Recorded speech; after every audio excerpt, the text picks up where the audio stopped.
Hey, it's Jay, 7-Star Tactical. I'm coming back at you today, doing another waist pack review. This is the Eberlestock Bando. I was going to go over some more stuff outside, but as you can see, we are rapidly losing the light, and it's kind of shadowy up here at the house, so we're going to move this inside.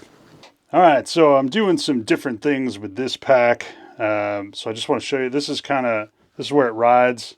So over the front of my right hip here, on the right side, it's just not going to move from there. It's stuck there. This is kind of what it looks like wearing a heavy flannel over it. There you go. So it's kind of stuck there, and there's a reason for that. All right, so as you can see, we've got the waist belt all the way around me. So I've done two things to make wearing a waist pack a little better. One, I bought some camouflage duct tape. I don't know if you can see this here. I got tired of all the belts that just self-adjust. It seems like a majority of manufacturers don't have buckles that you can do anything with to stop it from adjusting on its own. And so I did what a bunch of people in the military do with all their straps and just use some duct tape to tape it so it doesn't move.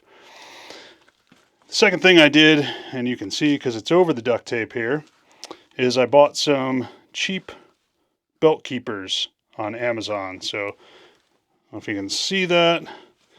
It is essentially a piece of nylon, and it has male and female Velcro or hook and loop on there. You take your regular belt and you slide this through and put it over the strap for your hip pack. And I've got one here. I've got one here, right here on the other side, and then I've got one back here.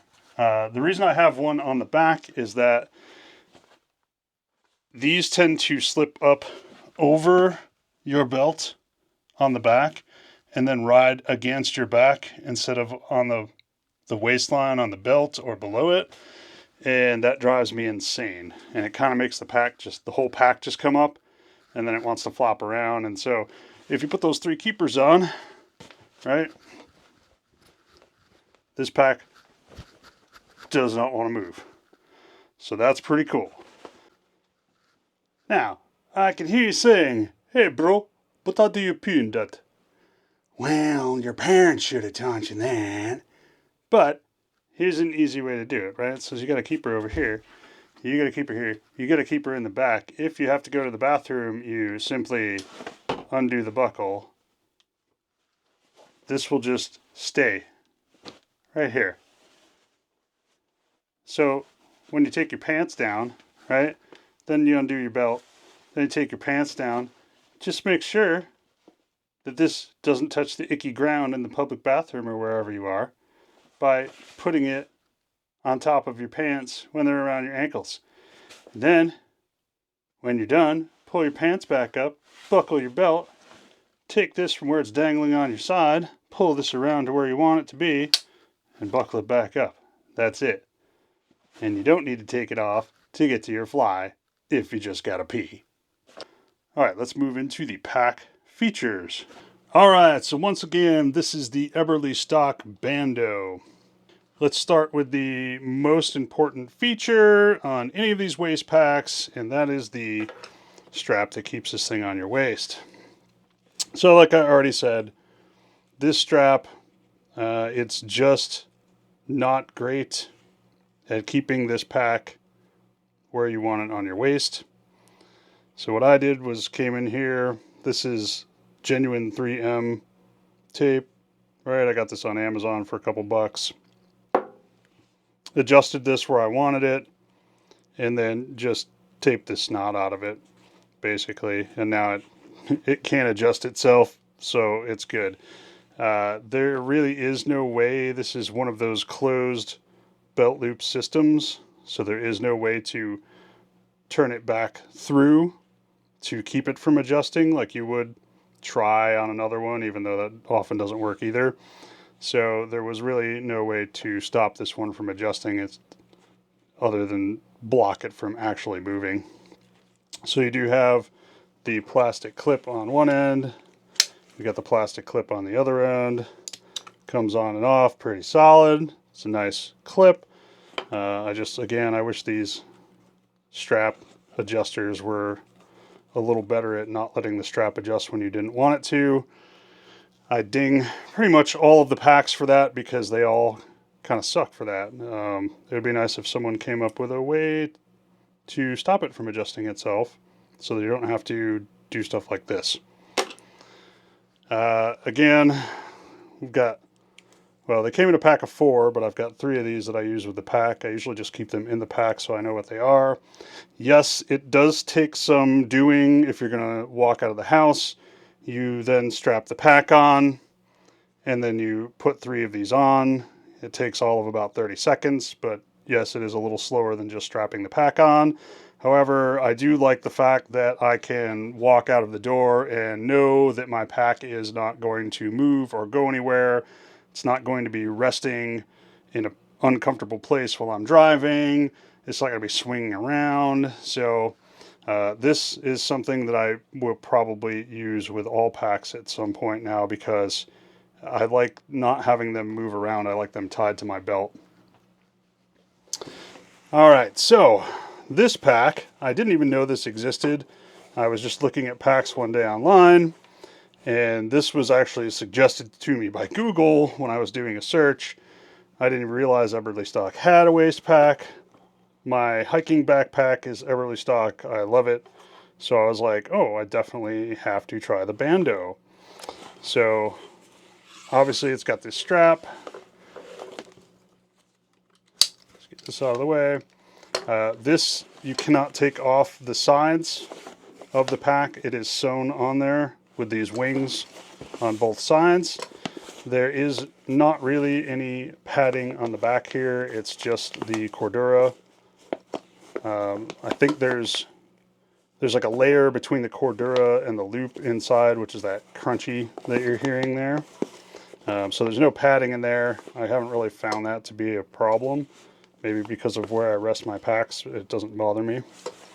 Alright, so I'm not sure what material this is. I'm assuming some sort of Cordura. It's not listed on the website, and I cannot find the tag that came on this because I've had it for a while, because when I review things, I'm actually reviewing them as being used and not, ooh, look at this new thing I got that I don't have any experience with and can't tell you how it actually works. So I lost that tag. I apologize, but I don't think it told me on there either.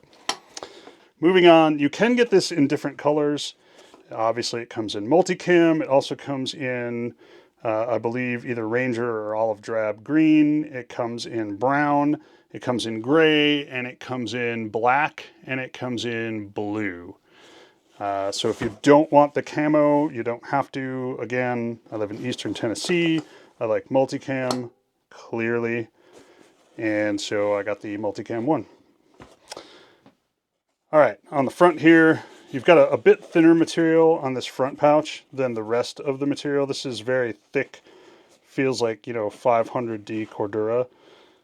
It's really nice, thick material. This is a little bit thinner. This other color stuff here, like the flat dark earth with the Eberlestock patch here, that is sewn on. You can't take that off. I mean, you could pick it out. You could pick the stitching out and take it off, but it's sewn on. You've got these little flaps up here that the zipper goes into that kind of hide the ends of the zip here, so that's nice. If you unzip this, oh yeah, don't look at that. That's my wallet. I forgot, I stepped out today and I put my wallet in here. I've got some loose keys in here for the farm because I've been wearing this a lot, doing farm work this summer. This is quite a large pouch on the front. You can fit quite a bit of stuff in here. These zippers are really nice. I love these Eberlestock pulls. So you've got your length of paracord here stuck through the zipper, and then they have this like flexible polymer piece over the end. This is just super nice for catching it and opening it.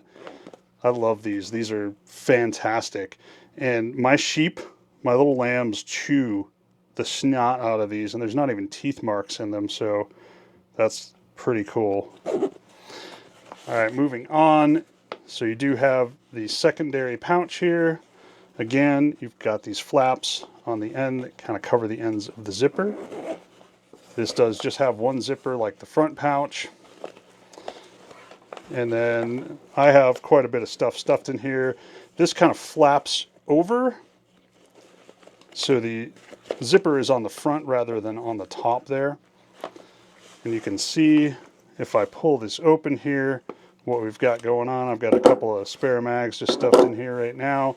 So you've got two pouches in the front. They've got some stretchy material sewn onto the top. This is typically where I put my wallet in one of these, and then I can carry the spare magazines or something else in this front one. Then you've got a main compartment between those pouches there. And then on the back, you've got this mesh compartment. And if you unzip that, I have my rescue inhaler in there, but you can fit quite a bit of stuff in here as well.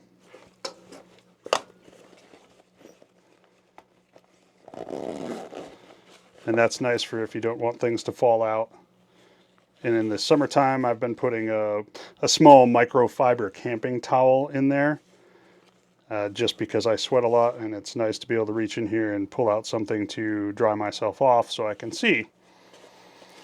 Moving on to the back here, and I want to get into this a little bit, but let me show you the back pouch first. So you've got two zips on this one. This is your conceal carry section here in the back. There's absolutely nothing on the front of this one. This is just meant to be the front.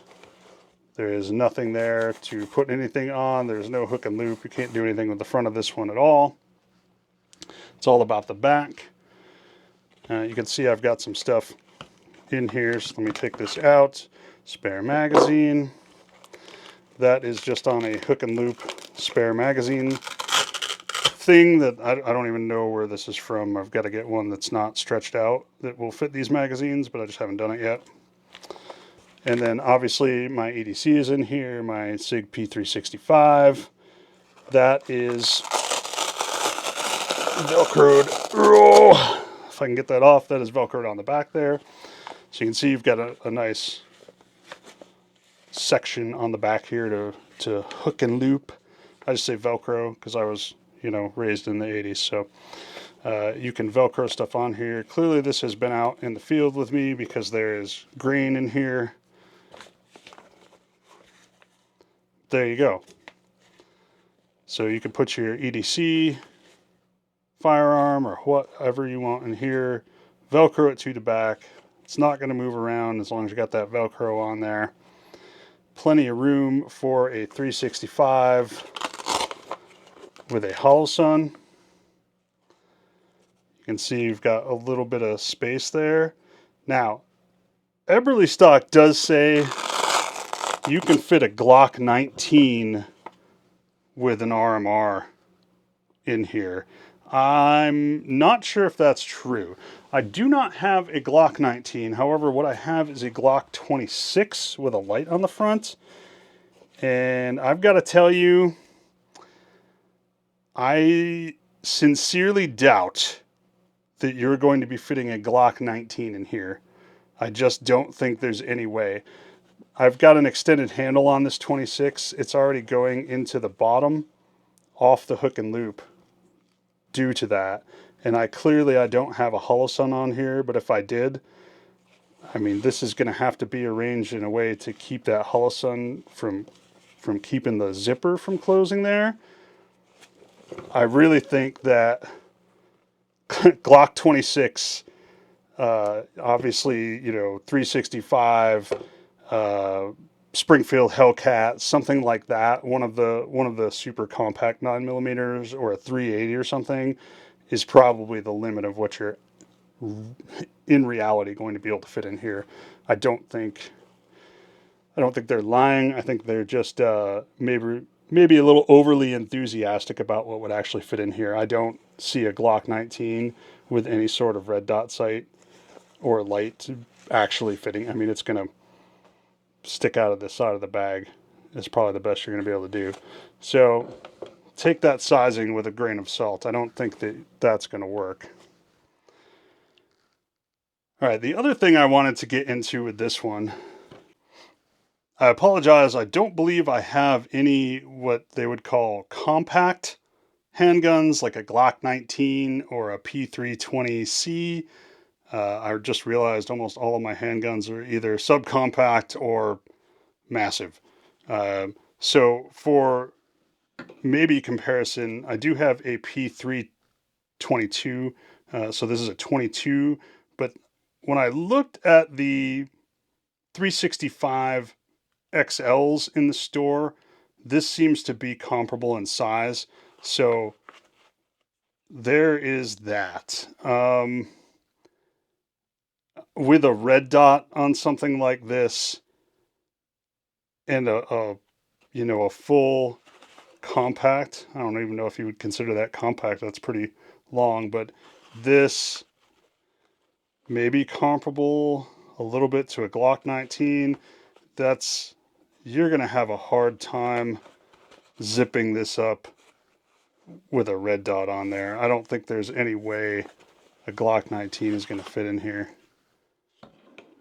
And then, just for real size comparison, this is my 10 millimeter, not a Glock 20. There is absolutely no way you're getting a full size Glock in here. So let me get into the thing that I really like about this as well, compared to some of the other packs that I've been reviewing. So these Eberlestock zippers, once you zip these here, wherever you want them, that's it. That zipper is just not coming open.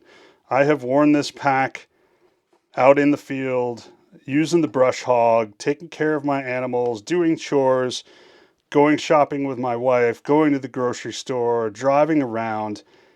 These zippers do not move on their own, which is fantastic. There have been a bunch of other packs that I've tried.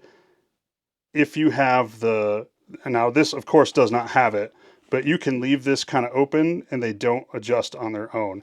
Not unless you were to grab this and pull it really hard or something, which I've never had it catch on anything, so it's never done that to me. But these zippers will just stay there.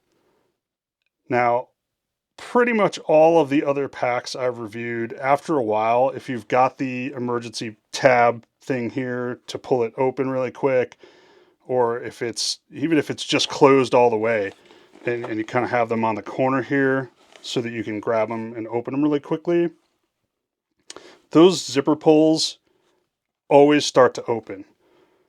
And so you'll be walking around and I'll notice that the side of the pack is open and my gun is exposed, and that's not great. On the farm, it's whatever, right? I could open carry on my farm, no one's going to care.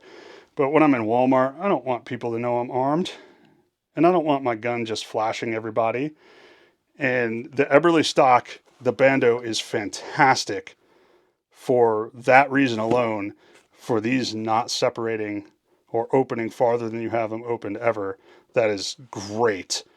The 511 pack, the Vertex pack, all of those, these zippers tend to open on their own after a while, and you're constantly zipping them back up. It's like having a pair of jeans that has a bad zipper in the fly and it's constantly unzipping itself on you. That's the level of annoyance. So fantastic job on these Eberlestock. I think the best conclusion for a review like this is basically to let you know I spent my money on this. I've spent my money on all of the packs that I've bought. I think the highest recommendation I could give it is, if I knew then what I know now, would I still spend money on that? So the Bando is $50, which is actually fairly cheap for one of these, especially given that it's Eberlestock and they are not cheap packs. I would definitely go ahead and spend that $50 again and get this all over again. I really like this pack. Now, it's not perfect. None of them are. They're all kind of compromises, right? If you don't want to carry in a holster in your waistband or outside of your waistband, it's always going to be a compromise. You are never going to draw from one of these as fast as you're going to draw from a holster on your belt. That's just a given. It's just not possible. So you're making compromises, right? They did a fantastic job with the zippers. The material is fantastic. Like I said, I've been wearing this for months. It still looks pretty new. There is a little bit of wear on the inside from the gun on the, like you can kind of see back here. There's a little bit of wear from rubbing against this holster, but I think it's just making this material shiny. It's not really wearing through it. Obviously the holster is eating my spare magazine, but I don't really care about the finish on this as long as the bullets stay in the magazine and it works when I need it to, right? But yeah, I would absolutely buy one of these again. I really like this. You could always have improvements on everything. I would love to see Eberlestock put some sort of attachment points on the bottom here. When I'm out in the field, I would really love to be able to clip gloves to the bottom. So if there was at least a couple of pieces of nylon in loops here, you could attach a tourniquet here, or I could have some clips that I could attach gloves to. That would be a great improvement to see on here. Maybe, I guess, like I said, it doesn't really bother me, but maybe a little bit of padding on the back, I guess. What I would rather see on the back of this pack and most packs is some sort of straps back here, so that I could, secure a knife to the back of the pack between the pack and my body. That would be my preference. Some sort of laser cut straps maybe on the back on a second layer. That I would love to see. And then, as always, the adjuster. I would love to see one where I don't need to tape it because the adjuster adjusts and doesn't move on its own. But other than that, I think this is fantastic. I think they did a great job. And I would definitely recommend this if you're looking for a waist pack, especially if you want to conceal carry a subcompact or a micro compact 9mm or 380. This would be a great pack for that. All right, guys, that is it for my review of the Eberlestock Bando waist pack. I apologize it took so long to get another video out. I've been really busy on my farm this summer. We've had some medical stuff going on. So now that we're into the fall, though, we're going to be getting back into making a lot more review videos. So we're done with the Bando, which is the pack that I'm currently using a lot. We've got the 511 Skyweight with the 511 belt that they came out for the Skyweight series, which obviously I've attached a water bottle carrier to. I'm going to do a review on that. We've got Hill People Gear chest pack. Going to do a review on that. And I finally got my hands on my dream pack. This is the Rat waist pack from Helicon Tex, all the way from Poland because the American store is not selling these, hasn't put them up all year. So I ordered this one directly from Poland, not from Helicon Tex because they're sold out because of the Ukraine war, but I got one of these in. So I might do a preview of this soon, but I'm not going to do a review until I've worn it for a couple months at least. But there's that to look forward to. Thanks for tuning in, guys. Once again, my name is Jay. This is 7-Star Tactical. Go ahead and give us a like and subscribe if you don't mind. Helps us out. Leave a comment down below. And I'll see you here next time.